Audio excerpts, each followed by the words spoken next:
Hi guys, I'm Dr. Anish. ഞാനൊരു പുതിയ type ഒരു വീഡിയോ ചെയ്യാമെന്ന് വിചാരിക്കുന്നു. എല്ലാവർക്കും പലരും തിയറിയൊക്കെ ഒരുപാട് പഠിക്കുന്നവരാണെന്നറിയാം. ഞാൻ കുറച്ച് പ്രാക്ടിക്കൽ ഓറിയൻറ്റഡ് ആയിട്ട് നമുക്ക് ഡെയിലി ICUവിലും അല്ലെങ്കിൽ ബാക്കിയുള്ള എമർജൻസി ഏരിയാസിലും വേണ്ടി വരുന്ന മെഡിസിൻസിനെ കുറിച്ചുള്ള ഒരു പ്രാക്ടിക്കൽ ഓറിയൻറ്റഡ് വീഡിയോ. നമ്മുടെ മെഡിസിൻസ് എങ്ങനെ പ്രസൻറ്റ് ചെയ്യുന്നു, അതെങ്ങനെ ലോഡ് ചെയ്യാം, എങ്ങനെ കൊടുക്കാം, ഇങ്ങനെയുള്ള കാര്യങ്ങളെക്കുറിച്ചാണ് ഒരു ഷോർട്ട് വീഡിയോസ് ആയിട്ട് ചെയ്യാമെന്ന് വിചാരിക്കുന്നത് മാക്സിമം. അപ്പോൾ നിങ്ങളുടെ റിക്വയർമെൻറ്റ്, നിങ്ങൾക്ക് എന്തെങ്കിലും മെഡിസിൻസിനെ കുറിച്ച് അറിയണം, അല്ലെങ്കിൽ എന്തെങ്കിലും പ്രത്യേക ഒരു കാറ്റഗറി ഓഫ് മെഡിസിൻസിനെ കുറിച്ചൊരു വീഡിയോ വേണമെങ്കിൽ കമൻറ്റിൽ പറയുക. ഞാൻ ഇന്നിപ്പോൾ ആദ്യമായിട്ടൊരു വീഡിയോ ചെയ്യാൻ ഉദ്ദേശിക്കുന്നത് വാസോ ആക്റ്റീവ് ഏജൻസിനെ കുറിച്ചാണ്. അതിനകത്തൊരു 5-10 ഡ്രഗ്സ് വരും. വളരെ ബ്രീഫായിട്ട് ഒരു നോട്ട്സ് എഴുതുന്ന രീതിയിൽ പറഞ്ഞു പോകാമെന്നാണ് വിചാരിക്കുന്നത്. അപ്പോൾ നിങ്ങൾക്ക് അത് വെച്ച് നോട്ട്സ് ഉണ്ടാക്കുകയും ചെയ്യാം, നിങ്ങൾക്ക് ഫ്യൂച്ചർ റെഫറൻസും ചെയ്യാൻ പറ്റും. വാസോ ആക്റ്റീവ് ഏജൻസ് ഇതാണ്. ഓക്കെ, നമ്മുടെ ഇന്നത്തെ ടോപ്പിക്. അപ്പോൾ നമുക്ക് ഇതിനകത്ത് ഫസ്റ്റ് പറയാൻ പറ്റുന്ന എല്ലാ സ്ഥലത്തും കോമൺ ആയിട്ട് യൂസ് ചെയ്യുന്ന മെഡിസിനാണ്. അത് അഡ്രിനാലിൻ എന്ന് പറയും. അഡ്രിനാലിൻ അല്ലെങ്കിൽ എപ്പിനെഫ്രിൻ എന്നും ചിലപ്പോൾ ACLS ബുക്കിനകത്തൊക്കെ എപ്പിനെഫ്രിൻ എന്നാണ് പറയുന്നത്. നമുക്കിത് പ്രസൻറ്റ് ചെയ്യുന്ന 1 ml ആംപ്യൂളായിട്ടാണ്. ഇതിനകത്ത് 1 milligram കാണും, അഥവാ 1:1000 എന്ന കോൺസെൻട്രേഷനിലാണ് ഇത് പ്രസൻറ്റ് ചെയ്യുന്നത്. നമ്മളപ്പോൾ cardiac arrest, sudden cardiac arrest ഒക്കെ വരുമ്പോഴത്തേക്കും 1 ml ബോളസ് കൊടുക്കും. അത് 2 to 3 minutes റിപ്പീറ്റ് ചെയ്യും.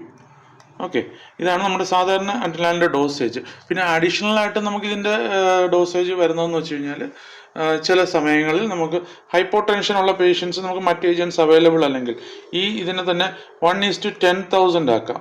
10,000 എന്ന് വെച്ച് കഴിഞ്ഞാൽ 10 ml ഡയല്യൂട്ട് ചെയ്യണം. എന്നിട്ട് പിന്നെ 1 ml വെച്ച് നമുക്ക് വേണമെങ്കിൽ കൊടുക്കുമ്പോൾ ചെറിയൊരു ഹൈപ്പോടെൻഷനൊക്കെ കുറച്ച് നേരത്തേക്കൊക്കെ മാറി നിൽക്കും. ഇതല്ലാത്ത വേറൊരു യൂസ് എന്ന് വെച്ച് കഴിഞ്ഞാൽ 1:1 lakh units, അതായത് ഇതിനെ നമ്മൾ 100 ml ഡയല്യൂട്ട് ചെയ്യും. ഡയല്യൂട്ട് ചെയ്തിട്ട് നമുക്ക് ലോക്കലി ഒക്കെ യൂസ് ചെയ്യാറുണ്ട്, LA ആയിട്ടൊക്കെ യൂസ് ചെയ്യാറുണ്ട്. നമ്മൾ ഫോർ എക്സാമ്പിൾ ഇപ്പോൾ അഡ്രിനാലിൻ പാക്ക്, നേസൽ പാക്കൊക്കെ വയ്ക്കുന്നതിന് ഇത് 100 ml ഡയല്യൂട്ട് ചെയ്ത് യൂസ് ചെയ്യാം. ഈ 10 ml ഡയല്യൂട്ട് ചെയ്യുന്നത് നമുക്ക് വേണമെങ്കിൽ ഇതിൻ്റെ 1 ml എടുത്ത് സബ്ക്യൂ അല്ലെങ്കിൽ IM കൊടുത്തിട്ട് ഈ അനാഫിലാക്സിസിലൊക്കെ നമ്മൾ യൂസ് ചെയ്യാറുണ്ട്. ഓക്കെ, ഇതാണ് അഡ്രിനാലിൻ എന്ന് പറയുന്ന സാധനം. രണ്ടാമത്തെ സാധനം നമ്മൾ എഫിഡ്രിൻ അല്ലെങ്കിൽ മറ്റൊരു സാധനം ഞാൻ ഒരേ ഇതിലങ്ങ് പറയുന്നത് മെഫെൻട്രമിൻ. ഇത് രണ്ടും യൂഷ്വലി ഒരു അനസ്തീഷ്യക്കാരാണ് കൂടുതലായിട്ട് യൂസ് ചെയ്യുന്നത്. അനസ്തീഷ്യക്കാർ യൂസ് ചെയ്യുന്നത് ഹൈപ്പോടെൻഷൻ, ഒരു ട്രാൻസിയൻ്റ് ആയിട്ട്. ഇപ്പോൾ ഇത് രണ്ടും എഫിഡ്രിൻ വന്നു കഴിഞ്ഞാൽ 1 ml ആംപ്യൂളാണ്. ഇത് 30 mg/ml ആണ് വരുന്നത്. ഇവിടെ വന്നു കഴിഞ്ഞാൽ 5 ml വയലാണ്, ബട്ട് ഇവിടെയും 30 mg/ml തന്നെയാണ് വരുന്നത്. ഇത് നമ്മൾ സാധാരണ കൊടുക്കുന്നത് 1 ml എടുത്ത് 5 ml ആയിട്ട് ഡയല്യൂട്ട് ചെയ്യും. അപ്പോൾ ഇതിനകത്ത് രണ്ടിലും വരുന്ന ഒരു കോൺസെൻട്രേഷൻ 6 mg/ml ആണ് വരുന്നത്.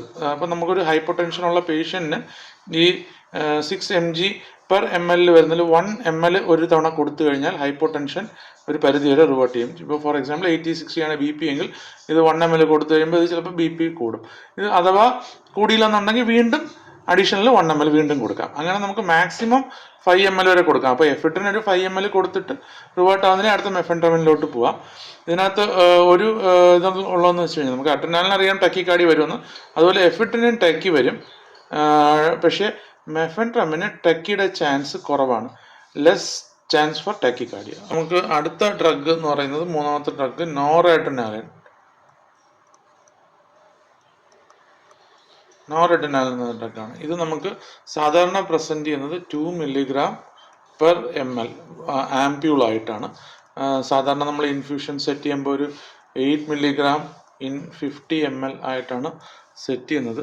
ഇതിൻ്റെ ഡോസേജ് വരുന്നത് 1 to 30 microgram/kg/minute വെച്ചാണ് കൊടുക്കുന്നത്. അപ്പോൾ നമുക്കിത് ഒരു 50 ml ഡയല്യൂട്ട് ചെയ്ത് കഴിഞ്ഞാൽ നമുക്കതിൻ്റെ ഡോസേജ് നമുക്ക് അഡ്ജസ്റ്റ് ചെയ്യാൻ പറ്റും. ഇതിനകത്ത് ഒരു 0.5 ml/hour മുതൽ ഒരു 20 ml/hour വരെ നമുക്ക് വേണമെങ്കിൽ സെറ്റ് ചെയ്യാൻ പറ്റും.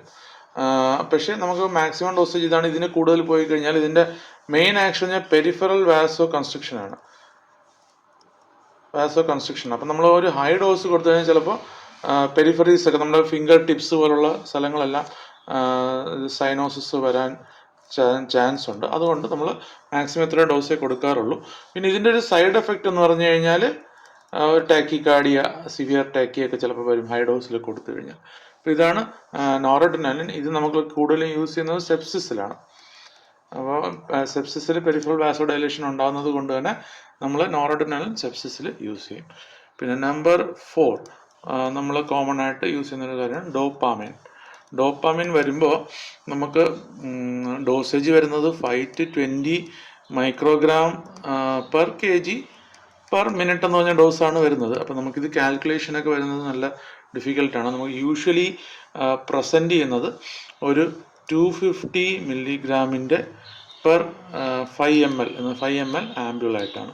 നമ്മൾ ICU വരുമ്പോഴത്തേക്കും നമ്മൾ യൂഷ്വലി ഒരു 2 ആംബ്യൂൾ എടുത്ത് 50 ml ആയിട്ട് അങ്ങ് ഡയല്യൂട്ട് ചെയ്യും. അപ്പോൾ 500 mg ഇൻ 50 ml ആവും. എന്നിട്ട് നമ്മൾ ഡോസേജ് അനുസരിച്ച് 5 ml to 20 ml ഒക്കെ വെച്ച് നമ്മൾ പെർ അവർ ഇൻഫ്യൂഷൻ സെറ്റ് ചെയ്യും.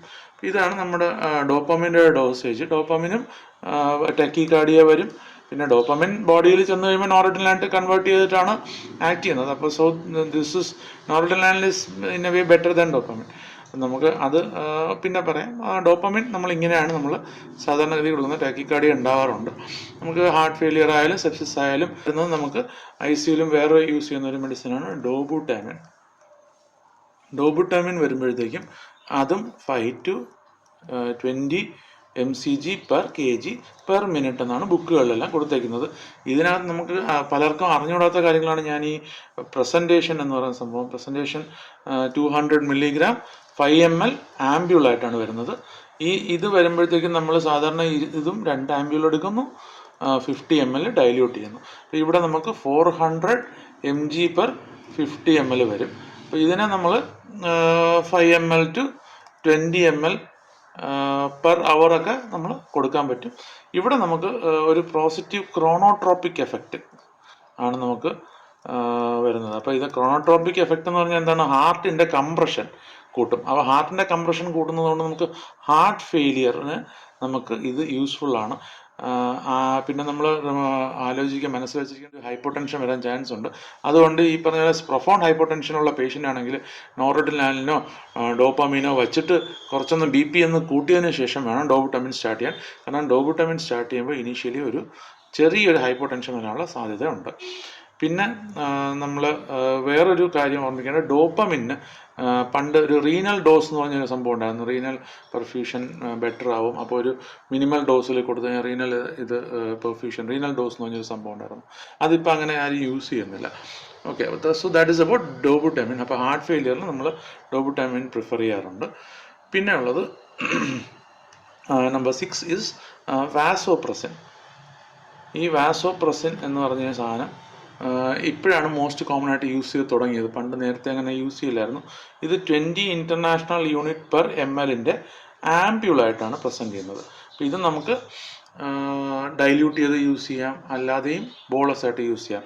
For example in sudden cardiac അറസ്റ്റിൽ സെക്കൻഡ് മെഡിസിൻ ആയിട്ട്, അതായത് it can replace the second or third dose of adrenaline എന്നാണ് പറഞ്ഞിരിക്കുന്നത്.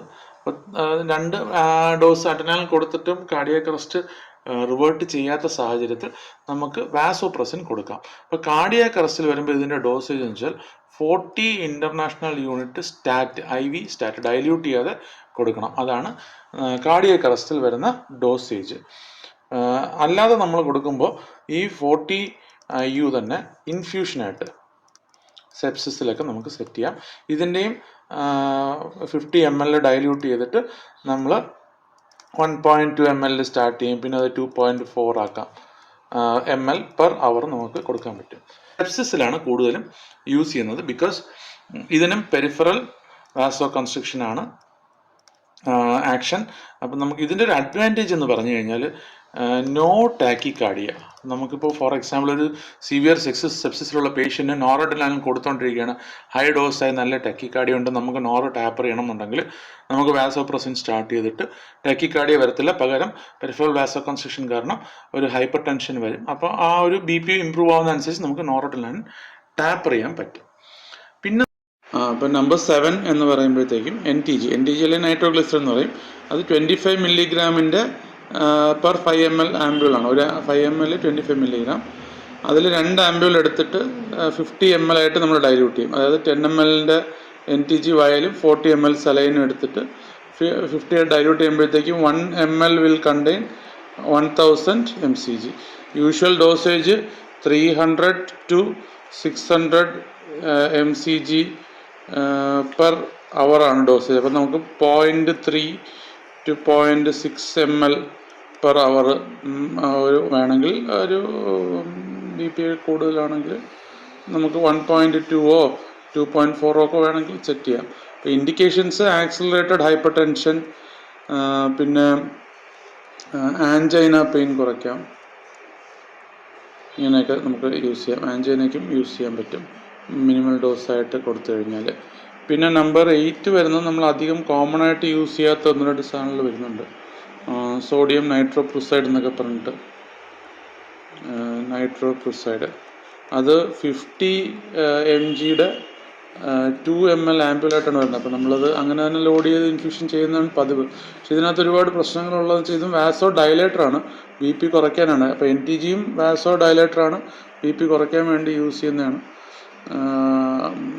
നൈട്രോപ്രൊസൈഡും വാസോ ഡയലേറ്ററാണ്, അതും BP കുറയ്ക്കാനായിട്ട് യൂസ് ചെയ്യും. പക്ഷേ ഇതിൻ്റെ പ്രശ്നം എന്ന് വെച്ച് കഴിഞ്ഞാൽ ഫോട്ടോ സെൻസിറ്റീവാണ്. ഇത് നമുക്ക് അഥവാ ഇൻഫ്യൂഷൻ കൊടുക്കണമെങ്കിൽ തന്നെ സിറിഞ്ച് വയലിന് നമ്മൾ കവർ ചെയ്ത് അതിൻ്റെ ഇൻഫ്യൂഷൻ സെറ്റ് കവർ ചെയ്ത് കൊടുക്കണമെന്നാണ്. അങ്ങനെ കുറേ ഡിസഡ്വാൻറ്റേജ് ഉള്ളതുകൊണ്ട് ഇതങ്ങനെ കോമൺലി യൂസ് ചെയ്യാറില്ല. ഓക്കെ, അധികം കോമൺ ആയിട്ട് യൂസ് ചെയ്യാത്തതായതുകൊണ്ട് ഞാൻ വളരെ ഇതായിട്ട് പോകുന്നില്ല. ഫിനൈലെഫ്രിൻ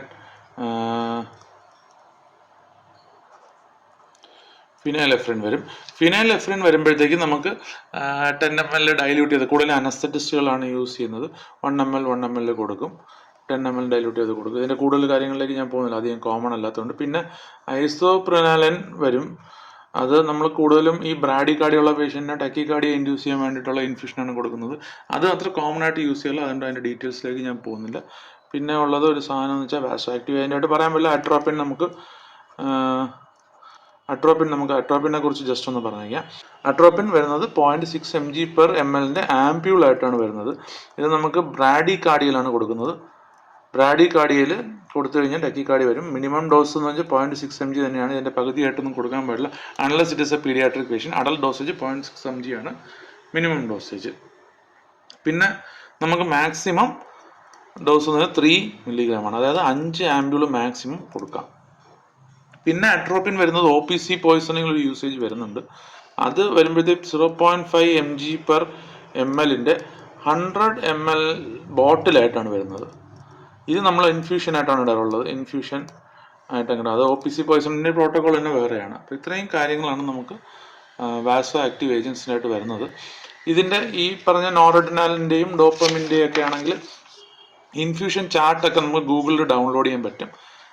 ഇത്രയും ഈ ഒരു സംഭവത്തിൽ നമ്മൾ ലോഡ് ചെയ്ത് കഴിഞ്ഞാൽ, ഈ ഡോസേജിൽ ലോഡ് ചെയ്ത് കഴിഞ്ഞാൽ എത്ര കിലോ ഉള്ള ആളിന് എത്ര മില്ലിഗ്രാം അല്ലെങ്കിൽ ml per hour സെറ്റ് ചെയ്താൽ എത്ര മൈക്രോഗ്രാം ഡോസേജ് കിട്ടും എന്നുള്ളതിൻ്റെ ഡോസേജ് ചാർട്ടെല്ലാം നമുക്ക് ഗൂഗിളിൽ നിന്ന് ഡൗൺലോഡ് ചെയ്യാൻ പറ്റും. അതൊക്കെ നിങ്ങൾ ഡൗൺലോഡ് ചെയ്ത് കുറച്ചുകൂടെ യൂസ് ചെയ്ത് കഴിഞ്ഞാൽ ICUലൊക്കെ അത് സ്റ്റിക്ക് ചെയ്ത് കഴിഞ്ഞാൽ കുറച്ചുകൂടെ നമുക്ക് ഈസി ആയിട്ട് ഇൻഫ്യൂഷൻ സെറ്റ് ചെയ്യാൻ പറ്റും. ഓക്കെ.